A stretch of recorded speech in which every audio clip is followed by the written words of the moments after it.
La Virgen concebirá y dará a luz a un hijo, a quien pondrán el nombre de Emmanuel, que significa Dios con nosotros. ¡Aleluya!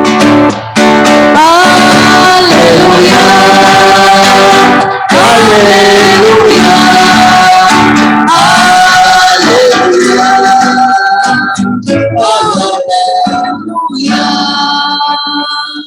El Señor esté con ustedes. Evangelio de nuestro Señor Jesucristo según San Mateo. Gloria a ti, Señor. Este fue el origen de Jesucristo. María, su madre, estaba comprometida con José, y cuando todavía no habían vivido juntos, concibió un hijo por obra del Espíritu Santo. José, su esposo, que era un hombre justo y no quería denunciarla públicamente, resolvió abandonarla en secreto.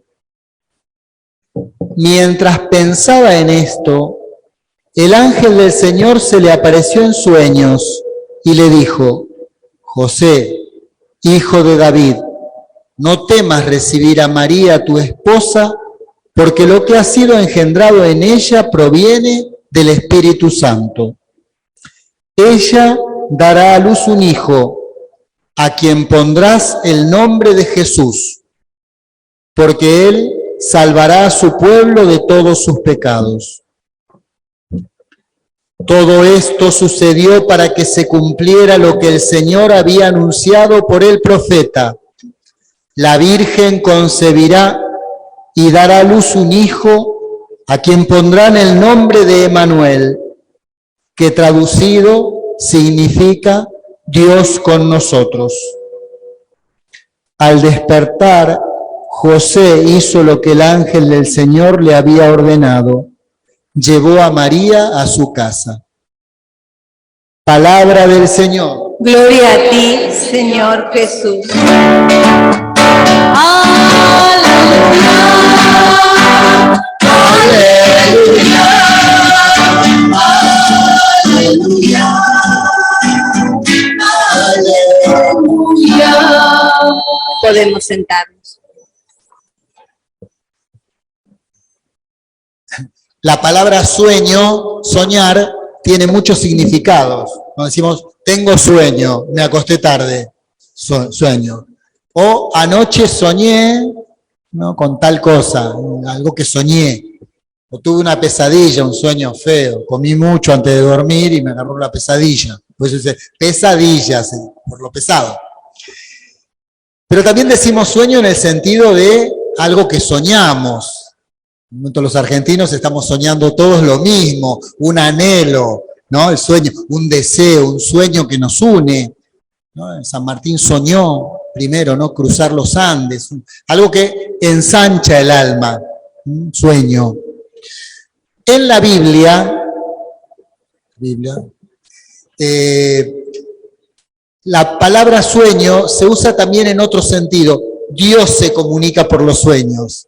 Es una forma de decir, ¿no? Dios se comunica en la interioridad del ser humano. José, no José, el esposo de María, sino José, que ustedes conocen, ¿no?, uno de los hijos de Jacob, se caracterizó por la interpretación de los sueños, por ser, los hermanos lo aborrecían, no lo querían porque dice, vos sos un soñador. Él sabía cómo encontrar en los sueños lo que Dios decía. ¿Qué le pasa a José? Hoy se nos cuenta la historia del lado de José. Casi siempre leemos la historia del lado de María, como la cuenta Lucas. Pero hoy se nos cuenta, Mateo la cuenta desde el lado de José. ¿Qué le pasó a José?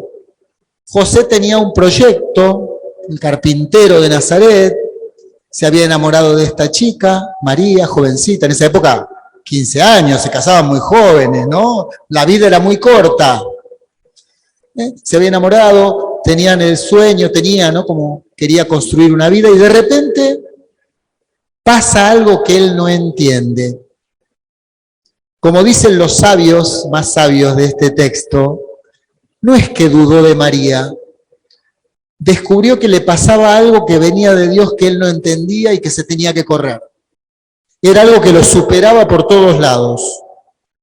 Había este embarazo inexplicable y entonces se quiere correr, es un hombre justo, un varón justo, se quiere correr, ¿no? Incluso a pesar de quedar mal él, ¿no? Para preservar eso que estaba pasando entre Dios y María. Y en un sueño, dice, mientras pensaba todo esto, ¿no? Los pensamientos, el plan que había hecho, el plan que se le venía abajo, entonces trataba con la mente de organizar la vida. Y Dios le cambia, ¿no? Le cambia la cosa y se comunica en sueño, se comunica en otro nivel, más profundo que sus pensamientos. Y allí él entiende, esto que le pasa a María es de Dios, es del Espíritu Santo. El que va a nacer necesita de vos para que le pongas un nombre. En ese tiempo poner un nombre no era solo anotar para el bautismo. El nombre era incorporarlo a la familia y a la historia. Poquito antes, justo antes de esto, se lee la historia de todos los antepasados de Jesús. De esa manera este que iba a nacer entraba en esa historia que Dios había prometido a Abraham. José tenía un lugar fundamental, acompañar a María y a Jesús, los dos tesoros más grandes de Dios. Entonces él descubría que no se tenía que ir, sino que tenía que entrar y ponerle el nombre, que es la misión de Jesús. Él salvará a su pueblo. Jesús quiere decir, Dios, Yahvé, salva, Josué. Dios salva. Entonces, en el sueño, en esa interioridad, José descubre lo que Dios quiere de él. Porque las cosas de Dios van más allá de lo que nosotros podemos pensar y razonar. Para nuestra mente chiquitita, las cosas de Dios son una locura. Nosotros, si nos tomamos en serio el Evangelio, pónganle, ¿cómo es esto de que los pobres son los ricos y felices? El más pequeño y el último es el más grande y es el que está primero. El reino de Dios en el mundo es chiquitito como una semilla de mostaza, la más chiquitita. ¿Cómo será esto? El que muere y entrega la vida es el que vive. En la cruz está la resurrección. Virgen y madre. En la mente esas contradicciones no entran.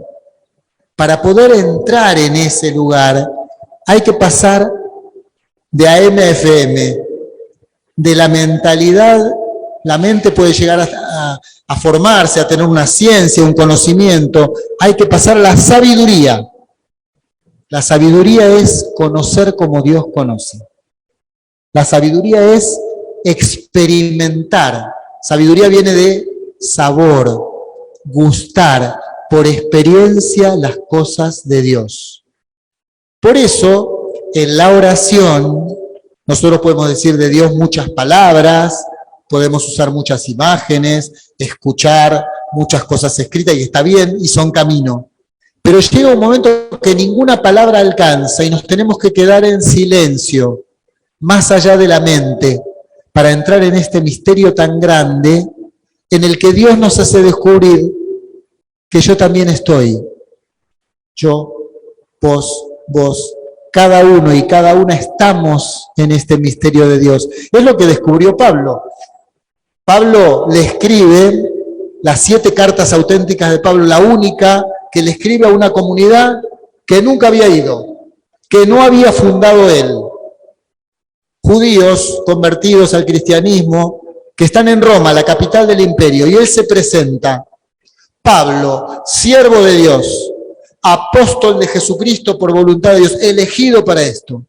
Pablo, que había sido el perseguidor, el judío que decía a estos locos que vienen a inventar una secta a los cristianos, y se puso a perseguirlo hasta que se quedó ciego. También él entró como en un sueño para descubrir al resucitado y darse cuenta que esos que perseguía, en esos que perseguía, estaba su lugar. y de repente de perseguidor fue transformado en apóstol porque pudo dar ese salto de conciencia, ese entrar en la mística, podríamos decir, pero la mística no la decimos como cosa rara, sino un salto para poder entrar en la lógica de Dios, que es locura para el mundo. Qué bueno que descubramos, que nos ayude Dios. Hoy pedimos sabiduría para aprender los caminos de Dios. Qué bueno que descubramos que todos entramos en este plan, como José, como María, como Pablo, que todos tenemos un lugar y una misión, que Dios cuenta con nosotros y que Jesús se sigue haciendo presente en la historia a través nuestro. Él salvará a su pueblo de todos sus pecados, con este nombre hermoso que ya Isaías había profetizado, Emmanuel.